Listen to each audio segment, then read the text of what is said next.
Happy New Year, everyone.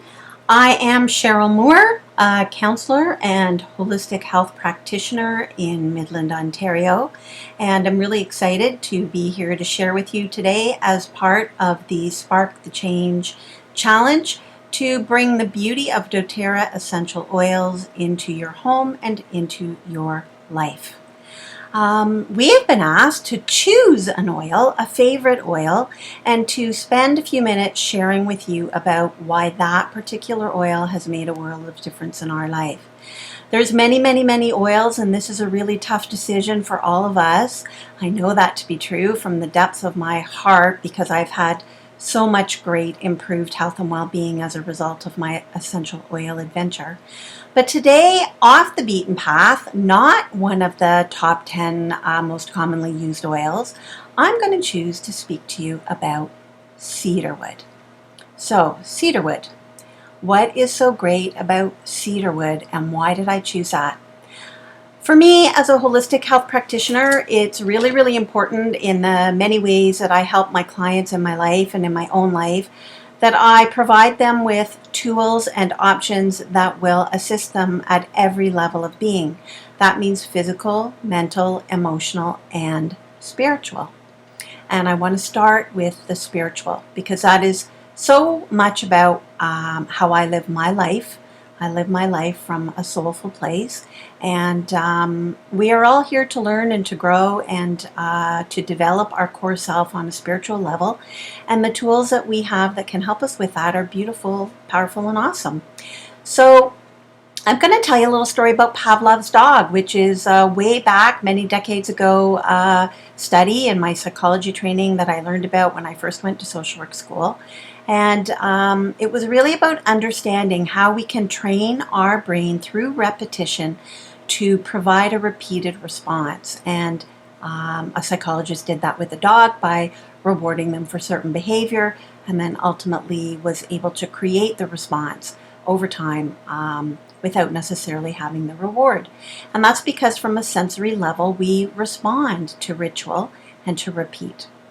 So my Pavlov's dog story happens to be one that is about my beautiful first yogi and Reiki master, Gita Ma, who now lives in North Carolina. I miss her dearly. And when I used to go to her yoga studio, we would walk in the door and she would have Nagchampa incense burning. And always in her space in yoga, as I learned to breathe, to surrender to my body, to grow from a meditative perspective, I over time obviously became very relaxed in that space. And as a result, the various elements of the surrounding became a part of my brain pattern to invoke that relaxation response. So when we walked in the door and we smelled that Nagchampa, after a while, I automatically just dropped into that state without having to breathe, without having to do yoga, without having to meditate. I just entered her home and I would go, I've arrived, and I would drop. That is the beauty of aromatherapy. That is the beauty of repeated ritual in your life. And that is now the beauty of cedarwood for me. I live now in a place which is rich in Native history. I choose to embrace that and to live by the seasons here. And so that means cedarwood and sage have become my new Nagchampa. Cedarwood is very much a part of my surroundings here. Cedarwood and sage are cleansing and purification elements in native practice. And it's not always possible that we can burn these herbs in our home space. I grow these things outside in my yard, but in my newly renovated home, my ceilings aren't too high and they happen to set off my smoke detectors. So having a diffuser here, you can see, which I burn every day, and having the beauty of cedarwood in the diffuser, sometimes with sage and sometimes with other things, depending on my intention, I can create the aromatherapy response that I want to feel grounded, rooted, safe, calm, de-stressed, all with the beauty of my essential oil. I chose cedarwood also to speak to you because as a healer who, again, helps people on all levels, I like to speak about the chakras. And in the world of the chakras, it's important that we start at the bottom, which is a root chakra, in creating health and wellness, clearing and cleansing. And that is the chakra that is related to these feelings of needing to feel grounded, safe, protected in our environment, secure. And it's the woodsy oils. It makes sense if you think about it. If you think about the beauty of a large, gorgeous cedar tree and those roots which sink down deep, deep, deep into the earth, doesn't it make sense that as we appreciate and understand that we are all one, that all beings are connected, and that we are connected to everything in nature as well, that if we could find a way to somehow bring the sensation of that tree into our life, that we in turn would feel rooted. That's what woodsy oils do. So the cedarwood in particular, because it's native to my area and because it's a part of the traditions here, I like to honor it, and I like to introduce it to people as an option to begin their healing journey. The other piece around that, as it evolves in time, is that we want to also attend to all of our being, physical, mental, emotional, and spiritual, as I mentioned at the beginning. So what else does this oil do for me?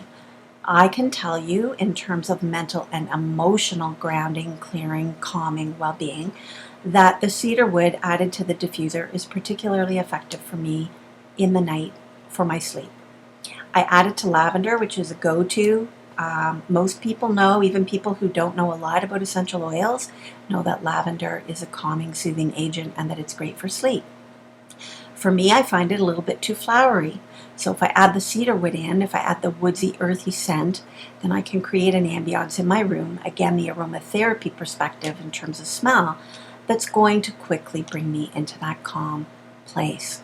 And for me, it's mostly my mind that causes me problems when it comes to sleep. And that's not every day. Just I can get worked up. I can have mind-racing thoughts. Sometimes it's because I'm particularly stuck on a thought pattern that doesn't serve me, an interaction I've been involved in, something my brain needs to review because I'm very analytical in nature. Often it's also because I'm wired and excited and on a new creative path, as I am with doTERRA, and I get so geared up, I've always been a late night girl, that sleep sometimes eludes me. So if I add that cedarwood into the diffuser, I'm generally going to be able to create a better sleep response in my life. And that is a great way that it can help you. It would do the same for you from a sleep perspective if it was your emotions that were acting up. The calming element, the grounding element, helping you in moments from an emotional space where you feel overwhelmed, powerless, confused, out of control. Those earthy-based root chakra elements, those oils are going to help you. Now, you might prefer arbor vitae or sandalwood or frankincense. I love them all, but I chose cedarwood because I have used cedar and sage in my own personal sacred practice for a long time, because I love that it's natural to my surroundings, because it honors the roots of where I live, but also because, guess what? It's affordable. It's a renewable, easily accessible, sustainable resource. And so as an intro to essential oils, sometimes if I have people who feel a little bit skeptical, I don't have to ask them to go out on a great big huge limb financially. It is easy on the pocket. And we all like to have those kind of deals too. And once you've got a taste of how essential oils from doTERRA are going to help you, how potent and powerful they are, I know that you're going to want to have others in your life. Finally, as a last little tidbit, because I said I would cover the beauty of this oil physically, mentally, emotionally, and spiritually, all across the 4 quadrants of holistic health and well-being, I want to tell you that I happened to learn this summer about a beautiful tidbit of cedarwood for me with respect to skin. It helps with a lot of different skin irritations and conditions, whether that's rash, whether that's eczema or psoriasis. Again, lots of the woodsy oils help. I happened this past summer, going back to last August, to have a heck of a time with the heat and humidity and to get quite a bit of heat rash as a result. Because I had my lavender and my cedarwood on hand, I used that with a little bit of unscented natural lotion, and I was able to actually create a concoction. And if it was handy to me, sometimes I added a bit of clary sage and sometimes also the arbor vitae. But fundamentally, lavender and cedarwood were my go-to, and they helped me manage the summer and to keep that heat rash at bay and to be able to be comfortable in the humidity. A little bit kind of like a jogger's itch. It's not exactly a pleasant thing to be carting that kind of sensation around on your skin in the middle of a hot, humid day. So there's my little physical tidbit. One more reason why I learned to love cedarwood oil in my life. Anyway, I hope that I have covered all the different elements of how cedarwood has been a beautiful gift to me in so many ways. And really, I invite you, encourage you to find your favorite oil and to share your story and to let people know how it is that essential oils have helped you to create a vibrant, healthy, holistic life. Have a great day, everyone. Thanks for listening to me. I really love sharing all this new information that I'm learning with you, and I look forward to being a continued part of your doTERRA journey. Bye for now.